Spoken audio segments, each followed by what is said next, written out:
Bom dia, boa tarde, boa noite. Muito prazer. Sétimo ano. Eu sou o Vitor, eu sou o novo professor, né, de História. Eu vou estar substituindo a professora Lana porque ela ela tá de licença maternidade, né? Então, a partir de agora, os vídeos gravados aqui serão comigo, mas não vai ter nada de grande mudança, não. Vai continuar tudo mais ou menos o mesmo esquema que a gente já tinha antes, tá? Que vocês já estão acostumados, fazendo folhinha, e com uma gravação assim sobre o que serão as aulas da semana. Então, nenhuma grande mudança, tá bom? Vocês só vão acostumar mesmo com o meu jeito de explicar as coisas e tal. Podemos começar já, né? Nós estamos aqui no nosso capítulo. Qual capítulo que é esse mesmo? 4, né?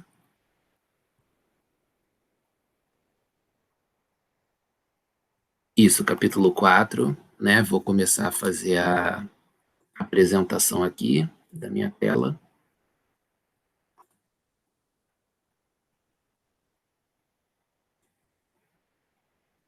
Deve começar para vocês a qualquer momento aí.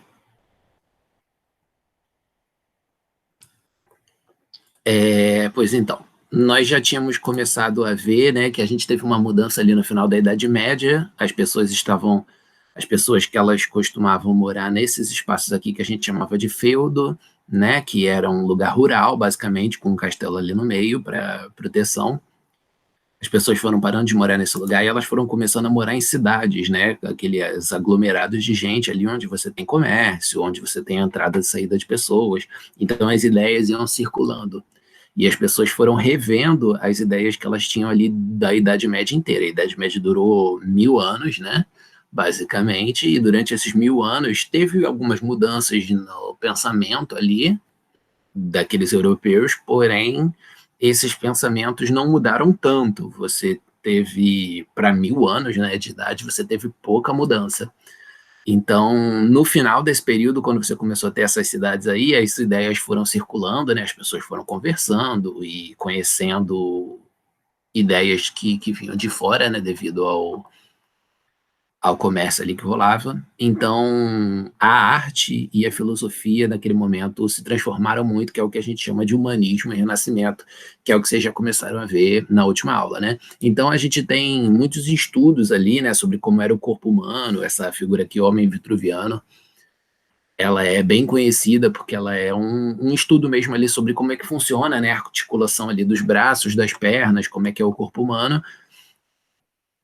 A gente também tem os estudos de perspectiva, né? Essa foto aqui que está no livro de vocês, é o Da Vinci tentando fazer um estudo ali de onde que iam ficar as pessoas, né? Essas sombras aqui que estão na imagem seriam as pessoas posicionadas dentro da perspectiva ali realista de onde que você está na imagem, né? Você está vendo a imagem daqui, né? De onde eu tô, e lá no fundo tem uma parede, e antes dessa parede tem umas escadas aí no meio do caminho, né, e pessoas posicionadas ao redor disso. Então fica um desenho bem mais fácil de acompanhar, bem mais fácil de você saber onde é que está tudo, né? Eu vou colocar aqui rapidinho no Google arte medieval para vocês terem uma ideia de como é que era antes do pessoal começar a ter essas sacadas, né? Olha essa imagem aqui, por exemplo, você tem todo mundo amontoado, você não sabe direito onde começa um, onde é que termina o outro, né? Tem umas pessoas muito maiores aqui, né? Que é uma imagem religiosa, né? Então são Maria e Jesus, e claro, eles estão maiores por um motivo religioso, né? Para dizer que os dois são mais sagrados e tal. Porém, não faz muito sentido num ponto de vista físico, né? Num ponto de vista de saber onde é que está todo mundo, o posicionamento de todo mundo, né? Aqui mais uma outra imagem aglomerada dessa forma. Aqui você não sabe se as pessoas estão em salas diferentes ou se é um arco que está na frente, né?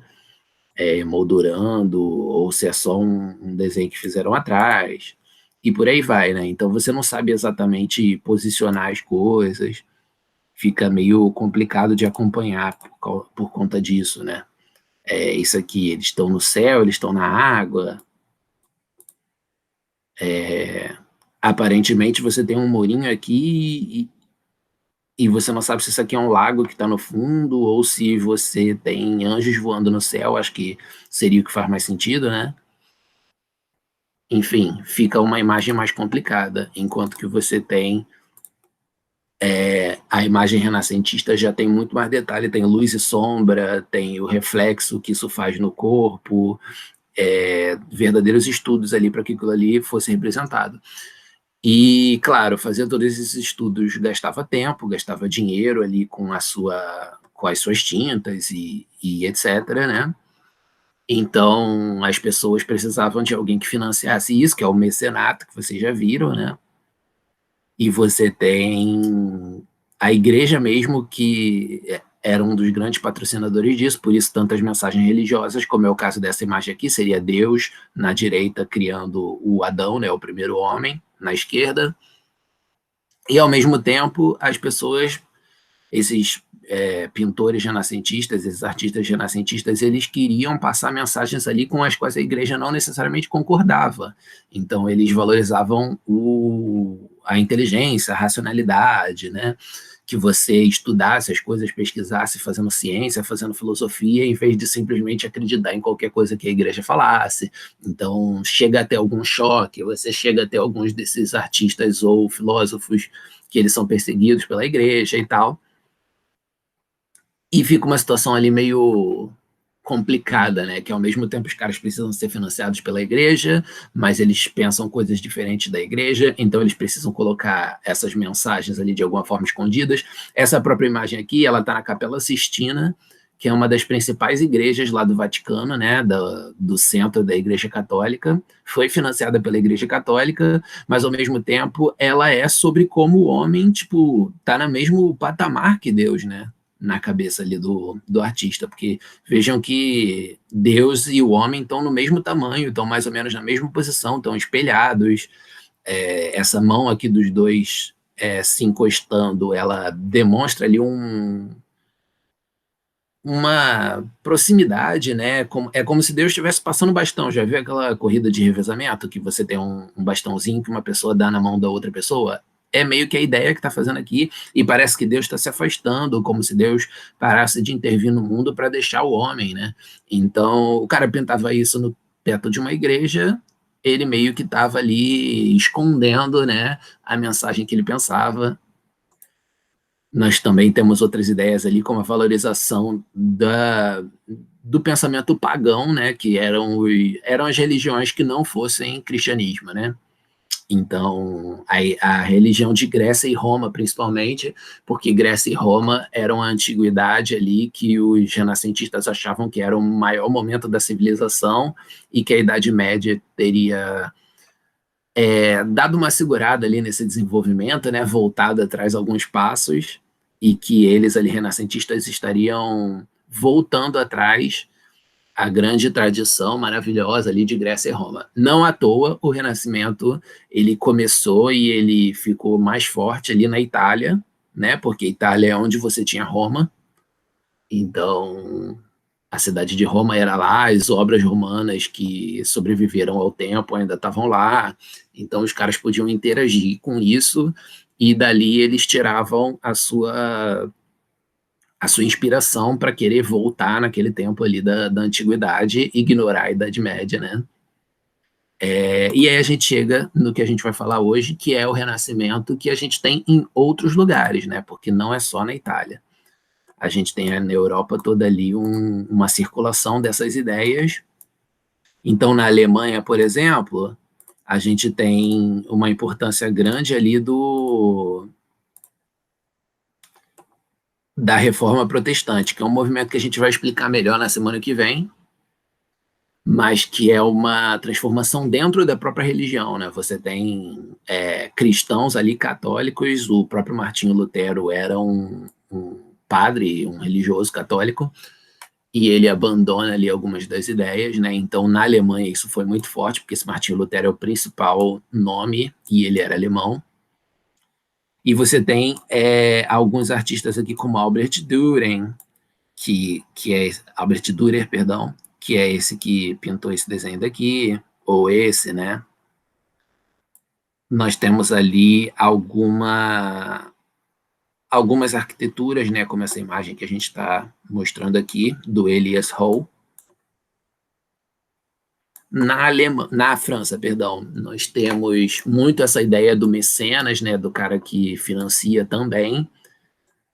Então a gente tem, inspirados por isso, né, financiados assim, filósofos como esse Michel de Montaigne, que ele cria essa obra Ensaios, que é muito cética, que fala sobre o ser humano não ter certeza sobre Deus, sobre o que acontece em relação a Deus, sobre o ser humano estar, de certa forma, sozinho ali no mundo, né? Então é algo que é contra as ideias da Igreja Católica, que era quem mandava nessa característica cultural toda ali da sociedade na época, né? Você também tem o François Rabelais, que era um escritor, né? Que ele fez essa obra aí, A Vida de Gargantua e de Pantagruel, que era falando, ela era muito engraçadinha, assim, é até um texto interessante de ler.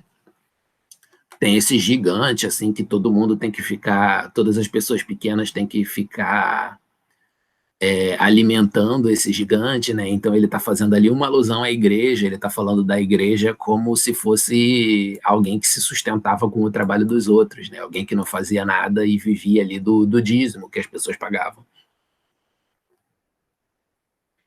Em Portugal, a gente tem que lembrar que estão rolando as grandes navegações, que é um tema que vocês não viram ainda, mas que vocês sabem que aconteceu, né? Que é quando os portugueses começaram a fazer navegações para conhecer outros lugares, expandir o comércio cada vez mais, e eles acabaram chegando primeiramente ali nas Índias, né? Que eram uma região muito boa ali de produção de tempero e de alguns outros artigos.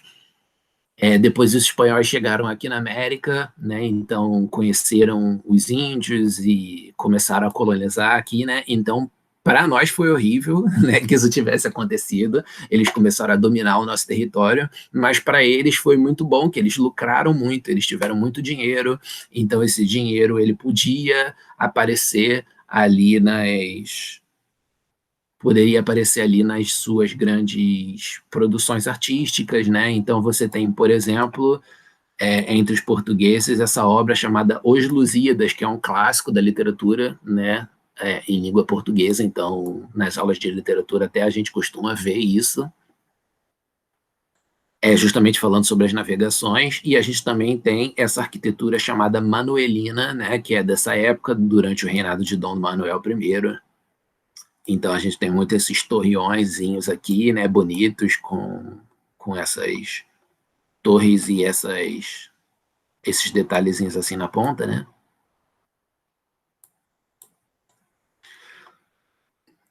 Na Espanha também temos o contexto das grandes navegações fazendo muita diferença, né? Então a gente tem esse grande pintor aqui que é El Greco, né? Vejam como ele tem essa característica da luz e da sombra. Olha aqui como a armadura do cara tá refletida, né? Você tem um amontoado de gente, mas você sabe, né, que tem uma linha aqui de pessoas que estão primeiro, depois tem uma outra das que estão mais ao fundo, depois tem uma das outras que estão mais ao fundo, e aqui na frente é Jesus, né? Então a temática religiosa aparecendo de novo. E a gente também tem na literatura o Dom Quixote de la Mancha, que é um livro super conhecido, né, do autor Miguel de Cervantes, rindo ali sobre os nobres, né, sobre a sociedade feudal, porque o Dom Quixote ele era justamente um cavaleiro, um nobre ali que era meio louco da cabeça, né? Então você está rindo ali dos nobres. Na Inglaterra, nós temos ali avanços na música, nós também temos principalmente as obras literárias do William Shakespeare, que vocês devem conhecer, porque ele tem várias peças super conhecidas que foram super adaptadas, né? Romeu e Julieta, Hamlet, Sonho de uma Noite de Verão, A Megera Domada, Rei Lear, Henrique V, várias e várias histórias ali. Se vocês não conhecem as histórias por si, vocês conhecem as adaptações dela. Romeu e Julieta, por exemplo, tudo quanto é novela, hoje em dia, tem um quê de Romeu e Julieta ali, por exemplo, né? Um casal que é proibido de viver o seu romance. Então, ele fazia essas peças para teatro, né? Mas elas acabavam servindo como livro também. E a gente tem ali Flandres, que vocês talvez não conheçam, mas é uma região ali que fica entre a Bélgica e a Holanda. Hoje em dia não é um país, mas na época ele funcionava independentemente, né? Então a gente tem vários pintores que eles criaram a tinta a óleo, que hoje em dia é a principal tinta que é usada. Os pintores de hoje em dia eles usam, acima de tudo, a tinta a óleo. Então é uma característica super interessante ali, uma grande inovação que eles trouxeram, né? Olha essa imagem aqui como dá para perceber, né? A profundidade da coisa, as pessoas que estão mais atrás, as pessoas que estão mais à frente, com o reflexo da luz muito bem em todo mundo, né? Esses pintores como Jan van Eyck, Hieronymus Bosch e Peter Bruegel, eles foram capazes de fazer pinturas interessantíssimas por conta dessa nova tinta ali. Então agora nós vamos para os nossos exercícios, então eu vou pedir para vocês pausarem, para vocês fazerem e depois retornarem aqui para a correção, tá bom? Pausando em 3, 2, 1, foi. Voltamos. Atividades. Ao longo do capítulo, estudamos sobre o Renascimento em diferentes regiões da Europa. Ah, não, isso aqui é estilo pesquisa, né? Não precisa fazer isso por agora, não. Esse aqui que é o que a gente precisa fazer. Então, nesse capítulo, estudamos sobre o humanismo e o renascimento, vimos a grande renovação das artes, etc. Conserve com os colegas sobre os temas e conceitos a seguir, comentando seus significados. Então, humanismo é a valorização do ser humano, você achar que o ser humano não precisa necessariamente ser pensado em função de Deus o tempo todo, que o ser humano viver e ser feliz é um motivo suficiente para você filosofar e você pensar a arte, que o humano é capaz de ser inteligente, construir coisas e etc.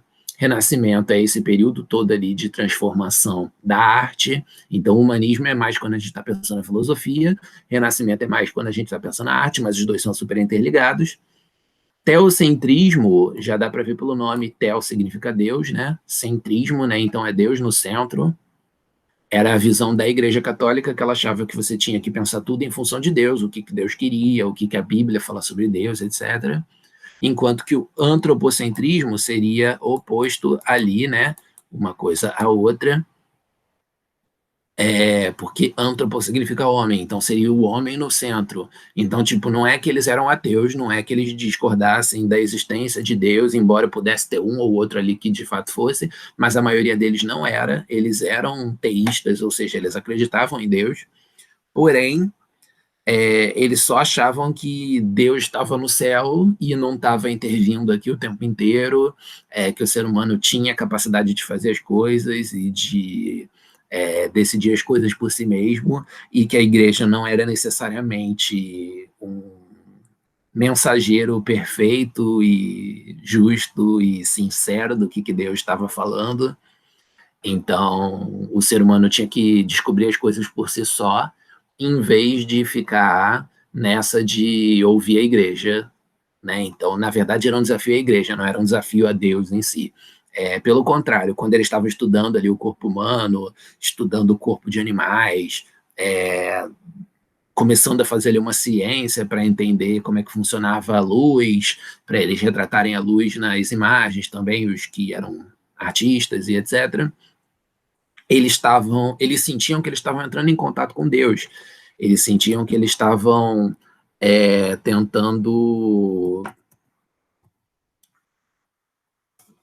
tentando alcançar justamente a chave de leitura ali do mundo que Deus tivesse criado, né?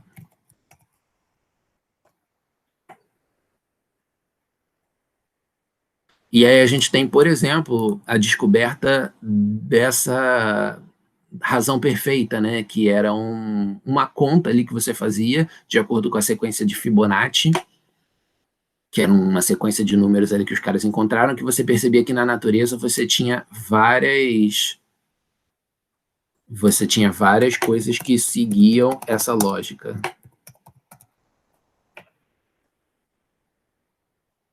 Você tinha casca de animais, né, que espiralavam exatamente dessa forma, você tinha botões das flores ali, no qual dava para você desenhar várias dessas sequências, dá para ver que tem um circulado aqui, né?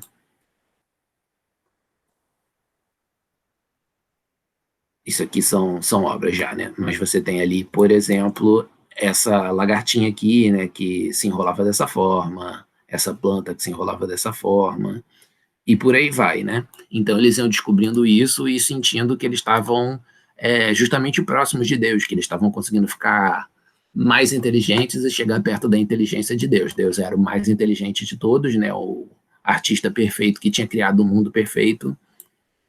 E através do método científico que você começava a chegar nessas verdades. Então, o método científico ele dependia de você observar, ele dependia de você experimentar e de você ficar ali, né, com toda a sua fazendo uma lógica, né, fazendo uma racionalidade entre essas coisas que você descobria ali para que você soubesse de fato o que você estava falando, em vez de simplesmente ficar no achismo. E a perspectiva é aquela coisa da obra de arte ter profundidade e você saber onde é que as coisas estão localizadas. Então, a técnica da perspectiva cria um efeito de diferentes profundidades em uma obra de arte.